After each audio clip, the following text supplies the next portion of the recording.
नमस्कार मित्रों, मैं doctor PK. Kesari, senior urologist, apex hospital DLW Varanasi. आज दीपावली और छठ की हार्दिक बधाइयाँ देता हूँ।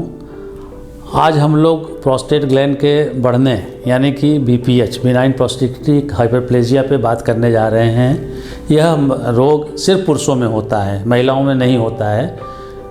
40 या 50 साल के उम्र के बाद प्रोस्टेट ग्लैंड बढ़ना स्वाभाविक है। जिस तरह से हमारे शरीर में 40 या 50 साल के बाद बाल सफ़ेद होने लगते हैं, उसी तरह से प्रोस्टेट ग्लैंड भी बढ़ता है।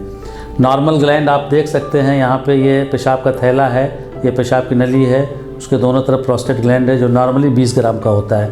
मगर जब ये बढ़ जाता है 30 ग्राम, 40 ग्राम, 50 ग्राम, यहाँ तक कि 100 ग्राम और 200 ग्राम तक बढ़ सकता है, तो ये पेशाब के धार में रुकावट डालने लगता है। मरीज को पेशाब करने में दिक्कत, तकलीफ़, जलन, बार बार पेशाब होना, पेशाब को कंट्रोल ना करना, यहाँ तक कि पेशाब का रुक जाना, बिल्कुल आपका पेशाब रुक जाता है तो इमरजेंसी में कैथेटर या नली डालना पड़ता है। और पेशाब में रुकावट होने की वजह से बार बार इन्फेक्शन और ब्लड भी आ सकता है। मरीज को रात में सोने के बाद सामान्यतः नींद नहीं खुलना चाहिए, मगर जब प्रोस्टेट बढ़ गया और रुकावट डाल रहा है तो 2 बार, 3 बार, 4 बार, 5 बार भी नींद खुल सकता है, जिससे कि नींद डिस्टर्ब होता है और ओल्ड एज में मरीज के गिरने और फ्रैक्चर होने का भी खतरा बना रहता है। अतः प्रोस्टेट ग्लैंड के बढ़ने की बीमारी से डरने की आवश्यकता नहीं है।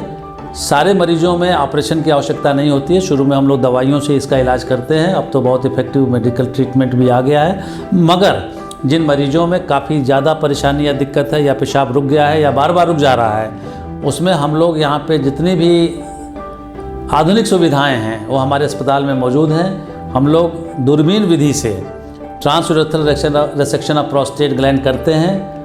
मैं व्यक्तिगत रूप से 10,000 से ज़्यादा प्रोस्टेट ग्लैंड का ऑपरेशन कर चुका हूँ विगत 35 वर्षों में, और हमारे जो रिजल्ट हैं वो विश्व स्तरीय, और अगर हम तुलना करें विश्व के किसी भी सेंटर से तो हमारे रिजल्ट्स बेहतर हैं। सामान्यतः यह देखा गया है कि 1 मिनट में लोग 1 ग्राम प्रोस्टेट निकालते हैं। मेरा रेसेक्शन और प्रोस्टेट ग्लैंड काटने का स्पीड है 5 ग्राम प्रति मिनट। आप इसी से अंदाज़ा लगा सकते हैं कि मेरा एक्सपर्टाइजेशन प्रोस्टेट ग्लैंड के ऑपरेशन पे कितना ज़्यादा है। हमारे यहाँ जितनी भी आधुनिक सुविधाएं हैं प्रोस्टेट ग्लैंड के लिए, लेज़र से भी हम लोग prostate green light laser prostatectomy करते हैं और 24 घंटे के अंदर मरीज को डिस्चार्ज कर देते हैं। बाकी ट्रांसयूरेथ्रल रेसेक्शन ऑफ प्रोस्टेट का अगर हम कॉम्प्लिकेशन की बात करें तो हमारे सीरीज़ में पिछले 35 सालों में जो 10,000 केसेज हमने किए हैं, उसमें ब्लीडिंग, ब्लड ट्रांसफ्यूजन, स्ट्रिक्चर या रीऑपरेशन का जो दर है या पेशाब के टपकने का जो दर है, अंतर्राष्ट्रीय लिटरेचर के तुलना में काफ़ी कम है।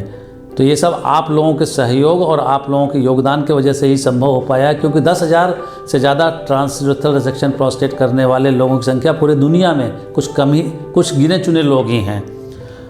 अतः हम लोग जो है एपेक्स हॉस्पिटल में पूरी तरह से सुसज्जित हैं प्रोस्टेट ग्लैंड के इलाज के लिए, चाहे वो मेडिकल ट्रीटमेंट हो, चाहे ट्रांसयूरेथ्रल रेसेक्शन ऑफ प्रोस्टेट हो, चाहे लेजर प्रोस्टेक्टमी हो।